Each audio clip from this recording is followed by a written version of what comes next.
maybe we can start it off with that. Just want to give Yeah. Tom a shout out, man, because obviously we have Matt Kavanagh here, but Tom, I think he really introduced us for the first time. Yo. Was it at Il Molino here in the city? Was that the first time? Yeah, we had a nice dinner at Il Molino. Tom, I feel like that's his specialty is connecting people. Yeah. He was the one that connected me with Notre Dame as well, going through the recruiting process. And we had a mutual friend who's from Rockville Center, Bill Hogan, who knew I was getting recruited to college and Notre Dame being one of those schools. And he reached out to me and suggested that I sit down and spend time with Tom and kind of pick his brain about Notre Dame and everything it has to offer. So that's kind of where our relationship started. And then along the way, he's been a huge supporter of me and my family through the process, and obviously introducing me to other Notre Dame grads and athletes along the way, Yeah. like yourself. So What was the? I'll get into the intro here in a little bit, but what was the? Who else were you recruit? Who else were you considering college wise? And then who was the connection? Was it another Notre Dame guy?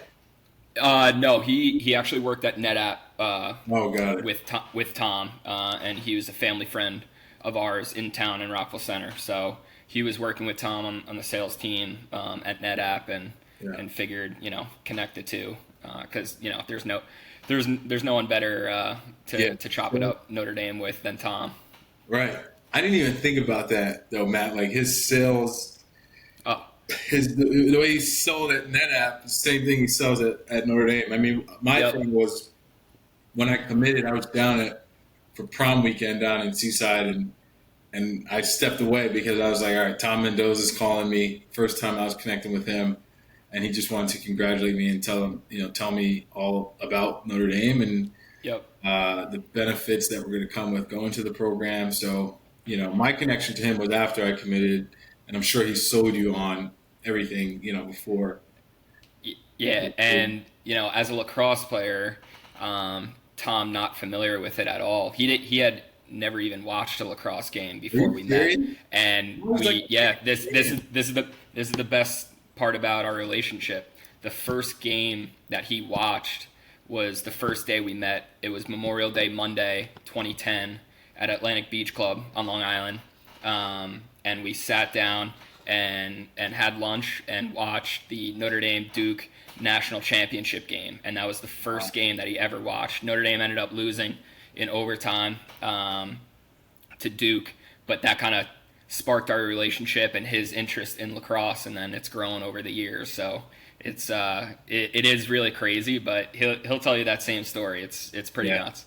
That's awesome. Yeah, no, now he's your guy's biggest fan. Like the whole family. He'll send me and Julian Love and Jerry Tillery. He'll put us in a group chat and just be like, look at this goal by, he still obviously supports you, but then he's supporting your brothers now. Yep. But cool. So that's a big shout out to Mr. Tom Mendoza, who a lot of people might know. But to our conversation here, I'm going to go through a quick intro. We have Matt Kavanagh, who serves as a client success director at Pfizer. But in his spare time, tearing up the PLL, Matt was traded to the Cannons from the Redwoods in November of last year. In only 5 games for the Cannons this year, Matt has scored 15 points. Sounds like he's rebounding, maybe off of a little slow start, but now he has 6 assists, 15 points. Went on last Saturday, to score 3 points against the Chrome. On his college accolades, before tearing up the PLL, Matt had an illustrious career at Notre Dame in South Bend. He corrected me. The website says 3 times, but he's a 4-time USILA All-American honoree, 4-time All-Conference selection. The first year kind of dates Matt. That's when Notre Dame was in the Big East. And Matt's gone on. In college, he competed in all 49 games, including 48 starts. Some of his statistics there: 175 points, 101 goals, and 74 assists. Matt's also a 4-time monogram winner. So thanks for joining, Matt, and welcome to the MOGL podcast.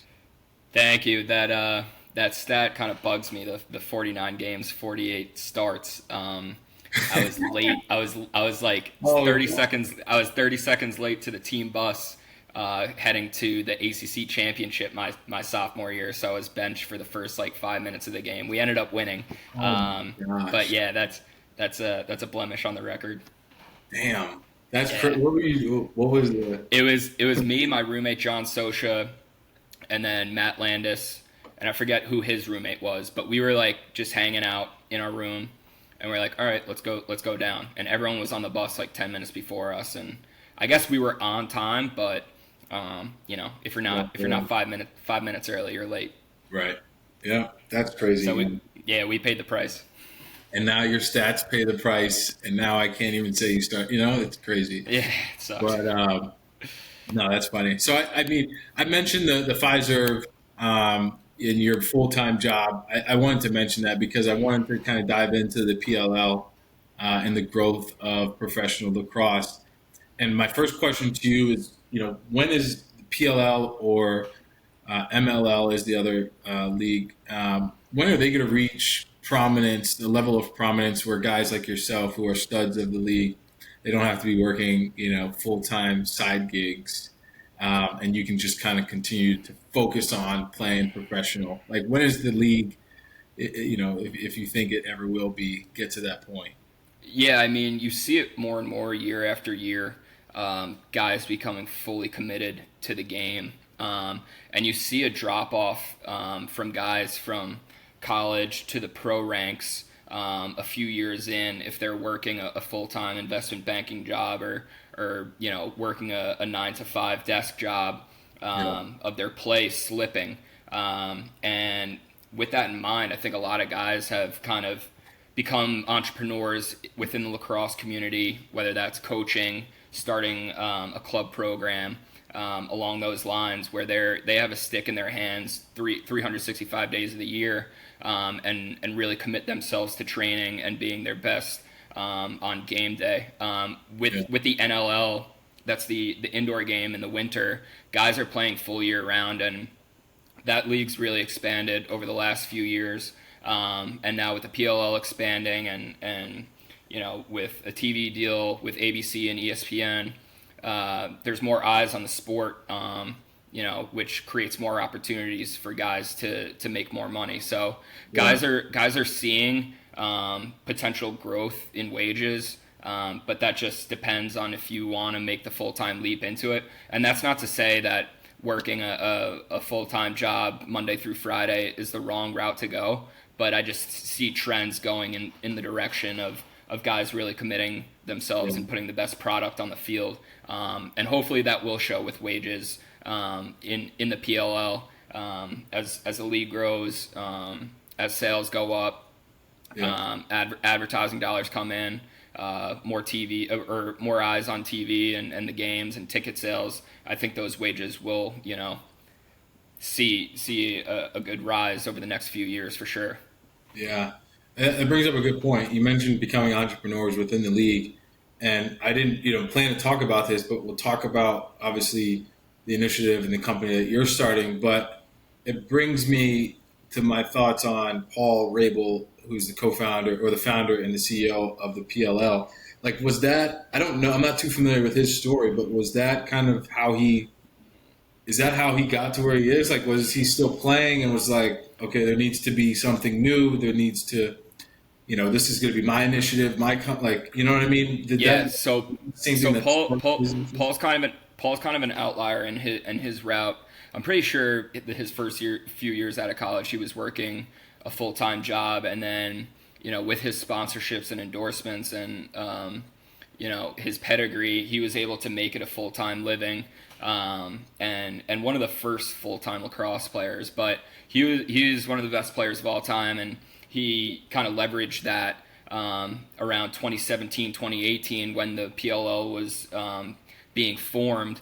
We were still playing in the MLL at the time, but that last year in 2018, guys knew that there was going to be a new league being created, and I think the reason for that was guys were putting in the time, guys were putting in the effort to elevate the sport to a level where, it's going to be hard breaking into the 4 or 5 major sports right now, especially with the growth of the MLS and the popularity that's rising in the U.S. Now Messi's involved, and it's getting a lot of traction. But there just wasn't the growth and the professionalism that I think the guys that were playing deserved and wanted. So Paul and his brother Mike, they spoke with investors outside of the MLL and got together and it was kind of under the table, and they kind of went behind closed doors to pull guys in and sign contracts for a new league. And that was a huge leap of faith. We didn't know what the deal was going to be, how it was going to shake out, but honestly, it was the best thing for the outdoor game for sure. Yeah, no, that's awesome. I think my next question was going to be around, have you seen what the WNBA is doing and some of their most prominent athletes are doing, right? They're starting up that 3-versus-3 summer league. And instead of having people go overseas to play, which the WNBA, players often do, they're just going to stay there, get sponsorships and hopefully drive more revenue for athletes so they don't have to go overseas and things, like Brittany Griner happen again. And so I was curious if you thought there would be an opportunity for anyone from the PLL to kind of create something more nuanced, more creative, right? Higher profile guys. Like, could you ever see that come into fruition and something that just is like, all right, this is going to happen for 2 months. It's going to be like an all-star, like 2-month season. Yeah. So there's a lot of things that have already happened, in along those lines, because the PLL is such a short season. It's 3 months, and then guys go on their way into the fall after the season wraps up and start their NLL seasons, and that spans from early November through the early summer when the PLL starts up. But what the PLL specifically has done is create a championship series. So the top 4, there's 8 teams in the league right now, and the top 4 teams that finish in the regular season standings this past February was the first one. It's the championship series, and there was a tournament, a 2-week tournament. Okay. And it was 6-on-6. So it's a different version of the game, but what they're trying to do is make that the Olympic sport, and their goal is to get into the Olympics in 2028. So it's kind of a way to bring that to the fans and show them the product, but also get guys acclimated to when the time comes in 5 years from now, be competing in the Olympics. So it's pretty cool, and it's also another way for the PLL to have some access to the fans during the off time and the off season, and be top of mind instead of just all right, we'll see you in June, and then we wrap up in the middle of September, and then we'll see you next June. So it's kind of keeping everyone involved throughout the long off season. Yeah, I'm sure. Even like the MLB, like it's probably a quicker game, right? The WNBA, them doing the 3-on-3 is like less players, just more intensity, bigger names probably, obviously going to draw more attention to the sport. So that's cool that you guys have already done that. Next thing I wanted to chat about, man, is kind of just the transition from the Redwoods to the Cannons. And, for me, understanding football and basketball more so than any other sport, there's always a difference in organizations. And generally, it involves top-down management or, cap structure. So I guess for you, what's been the biggest difference from both of the organizations? Yeah, I mean, it's crazy because that was the only team that I played on through the first 4 years of the PLL, and the way they structured the teams from the inception of the league was our team was heavily Notre Dame guys. So to create fan affinity to certain teams, they grouped college alums from certain teams on the professional team. So we had a huge Notre Dame contingent on our team. So leaving that team and getting traded was definitely tough, just playing with guys that I had played with in college and some of my best friends. So that was probably the toughest part, leaving them. But over time it was good because we actually have a new coach. So the coach who traded for me on the Cannons, he resigned, he stepped down like a month after, just health complications. And there was a 2.5 month gap from when they hired the next coach. So there was a lot of uncertainty where where my role was, and if even I was wanted by the new coach coming in, because when a new coach comes in, they want to bring their guys in and kind of lay the foundation of what their vision is. But Coach Holman has been great, and the first day that he was hired, he gave me a call and gave me the confidence that I would be starting, and it's our relationship has built from there. And the Cannons, getting traded from the Redwoods to the Cannons was a little uneasy for me, because they were last place in the league last year, 1-9. They only won one game, and it was a lot of uncertainty. But he's done a tremendous job building a culture and putting the right pieces in place with our coaching staff, offensively and defensively, and finding the right guys that can gel together. So through 5 games, we already have 3 wins, and we're sitting at 3rd place in the league with the highest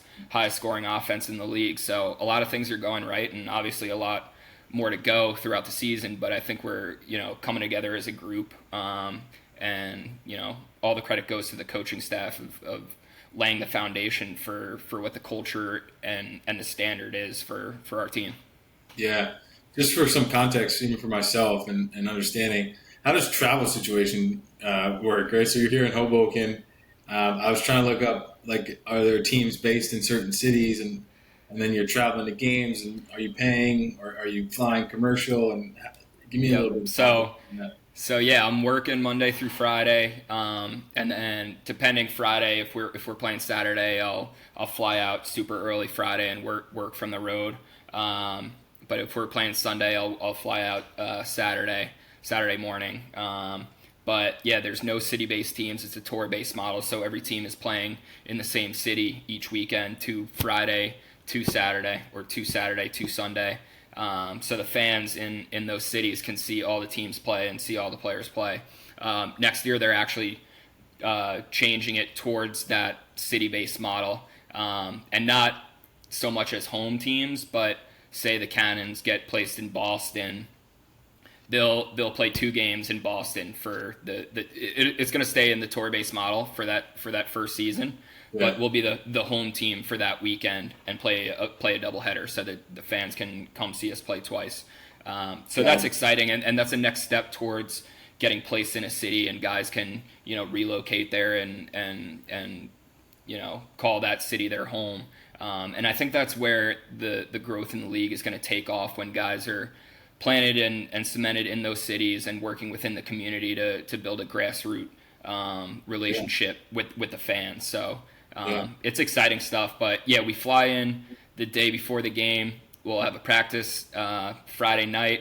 We'll have a team meal. We'll wake up, go through a walkthrough. We'll have a team lunch. We'll hang in the hotel, do whatever you got to do, get treatment, and then head to the game Saturday night, and then win or lose, have a couple beers with the guys and spend some time with them, and then we're out of there on Sunday. So we call each other the weekend warriors. So it's quick hitters in and out, but it's a blast. Yeah, such a different culture than college. Yeah, for sure. Really different. And speaking of college, man, obviously big news coming out of South Bend over the last few months. And 2 of your brothers, Chris and Pat, were both in attendance for your game this Saturday, sitting on the sidelines with Paul there and watching you guys take down the Chrome. But, Notre Dame obviously winning the 2023 National Championship in lacrosse. It was Coach Corrigan's first and Notre Dame's only in the program. He's been there for 35 years. Big shout out to you, man, and obviously giving your credit where credit is due for laying the foundation, Matt. And just want to hear from you, man, what this meant for the Kavanagh family and what this means for Notre Dame specifically, and even Coach Corrigan. Yeah, I mean, it was incredible being there. We were actually up at training camp. It was the first weekend of training camp up in Albany for the PLL Memorial Day weekend. So I wasn't able to make it to the semifinal game where they pulled out an overtime win over Virginia. So that was stressful watching it with a couple. There's Jack Hilty is a Notre Dame grad, so we were watching it together. And then we had a couple UVA guys on our team as well. So it was high tensions within our team watching that game, but it was awesome. And then I got to sneak out of training camp Monday for the championship game, and just seeing 4 decades worth of alums there to support Coach Corrigan, because you know, looking at it, that's kind of all of our ties to the program is Coach Corrigan, guys from the late 80s to the 90s, early 2000s, 2010s, and now in the 2020s. There's 4 decades worth of guys who have played for him and can share stories about, you know, the tough days, the bad days, the good days with Coach Corrigan. So I think that was really special, and credit to him for coming back year after year. 35 years is a long time, and not being able to hoist a trophy, but to finally get it done after 35 years is incredible. And having Pat and Chris on the team was really special, and they had a great year. And you know, I watch every game and try and make it to every game that I can. But it was pretty cool just knowing that they were there with me on day one of my move in to Notre Dame, and Duncan Hall. They were there with me, and you know, every step of the way they were there. So it was kind of, you know, a dream for them, and something that they always wanted to do. And you know, nothing was handed to them. It wasn't just like, yeah, you're Matt's brother, you can come here. It was something that they had to work at, and you know, they've done a great job because they're two of the best players in the country. So it's really cool and really special, and happy I was there to see it live and celebrate with them. I was with your mom for the semifinal game, so need to make sure that picture gets shown up here on. Yeah. She sent it to me. She said she had a blast. Yeah, that was awesome. I guess what have you seen with the program, man? Like, how has it evolved over the last, you know, 2 decades, I guess, since you've been there, or since you got onto campus in what was it, 2012? You got fall 2012 was my freshman year. Yeah, I guess vicariously, right? If you have to answer, what have you seen from your brothers and the way that the program's being ran to the time that you were there, and kind of how did they get to this point of, you know, conquering the ultimate feat? Yeah, I mean, they made it to a handful of Final Fours before I stepped foot on campus. 2001 was the first one that they broke through to the Final Four. 2010, they made it to the national championship, and then the year before I got there, 2012, they made the national semifinals as well.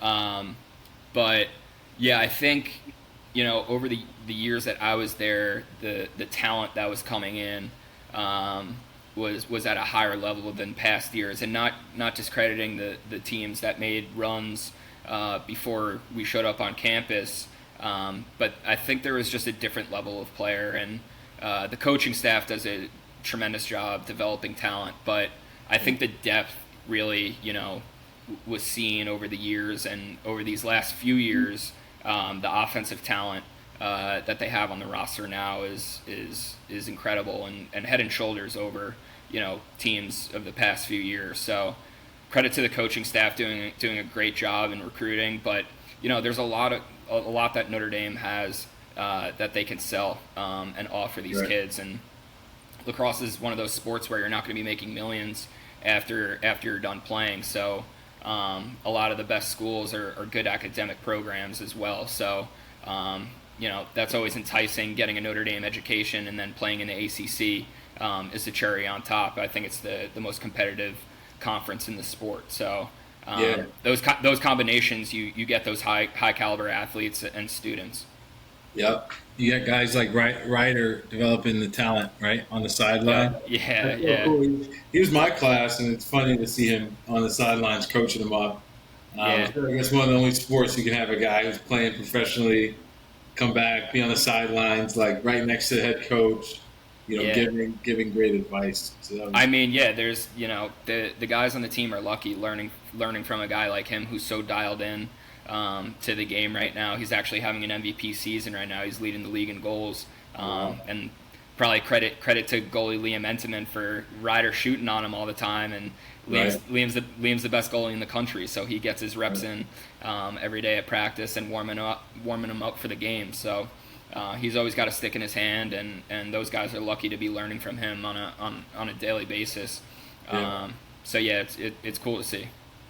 Awesome, man. Yeah, I guess the last thing I wanted to kind of touch on, man, is that topic of being an entrepreneur, even while you're playing professionally, you have a lot going on, right? You're playing professionally, you're supporting your family, you're working a full time job, but now you've started up Kavanagh Sports Group, and obviously we're here. I run a name, image, and likeness company, giving an opportunity for all college athletes now to maximize and monetize their name, image, and likenesses. We missed out a few years. I think you and I would have done fairly well in South Bend, Yeah. but you've always been intrigued by it. You tell me to get on your brothers to get more involved, but now you're doing something that's going to be able to help athletes at all levels. It sounds like. So, I want to hear a little bit more about Kavanagh Sports Group, Matt. Like, what's the mission statement? What's the goal of the company? Yeah, so it's going to be an all-encompassing lacrosse brand. I think with the success I've had over the years, and now my brother's having in college, and kind of capitalizing on that NIL potential, I think is going to be big, and kind of try to share that with other high school and college athletes. So, we're going to offer mentorship and consulting programs for high school kids, and hopefully funnel them into the NIL space, and kind of take advantage of that. We'll be hosting camps and clinics all around the country, dabble in merch as well. So, that's just not something that I was able to do as a college athlete, and I think it's incredible that these kids are able to capitalize on that. So, it's in its infancy stage, but we're excited to get it going and build a brand in the lacrosse world and see where it takes us. Yeah, you're going to have inevitable early success just given the last name that's behind the company. I'd be curious, man. Do you think you would have been able to kind of launch something and kick something off like this in college? I mean, yeah, guys did, but I don't think they attached their name to it. And then shortly after graduating, they kind of taken off with it. Deemer Class is a great example of it. He was running shooting and dodging small group clinics, and now he has a nationwide recruiting camps, and shooting clinics all over the country for the top level high school athletes. So he's done a great job with it, and like I said in the beginning of our conversation, a lot of guys are taking that entrepreneurial spirit of taking lacrosse business and making it a full-time thing where they can become full-time lacrosse players. So Yeah. if that's something Pat and Chris wanna attempt to do, hopefully can lay the groundwork for them by the time they graduate and kind of hit the ground running. Yeah. And then last but not least, man, before we let everyone know where they can find you, what legacy do you hope that the Kavanaugh last name leaves for the game of lacrosse and obviously back in South Bend? I don't know. I haven't really thought about that much just because I'm still playing, but it's just cool to be tied to Notre Dame and the rich history, and lacrosse as a program on campus isn't the biggest, but over the last few years it's got a lot more recognition. So being tied in with Notre Dame and the lacrosse program theirs is really special, and hopefully create a legacy where people want to go and compete for national championships. It's not something that I was able to achieve, but hopefully I left a good example for my brothers and guys who are going to be putting on the gold helmet for years to come. But it's pretty cool. Absolutely, man. You definitely did, and not just for lacrosse, but for other athletes like myself, man, who kind of see the drive and the commitment. I think that's just something that's innate in all of us as athletes at Notre Dame. So kudos to you, and thanks for being that older brother figure for a lot of other guys. But yeah, just lastly, shout out to we keep needing Tom Mendoza type of folks to recruit, guys like yourself, guys like myself to South Bend, and making the program is what it is in all sports. And so keep hosting that number one up on the dorm. But let everyone know where they can find you, man. Kavanagh Sports Group, your personal page. What do you got going on social Yeah, media? I mean, Instagram, I guess. Kavanagh Sports Group on Instagram, Matt Kavanagh on Instagram. Building the website and hopefully be dropping merch soon. So be on the lookout for that. And yeah, we're pretty excited about it. Awesome, man. Thanks so much, man. Appreciate you joining the MOGL podcast. And we'll be in touch, man, and find some clips on our social as well. You can find us at MOGL, just MOGL. And excited, and again, good luck, man. Thanks, bro. Appreciate it.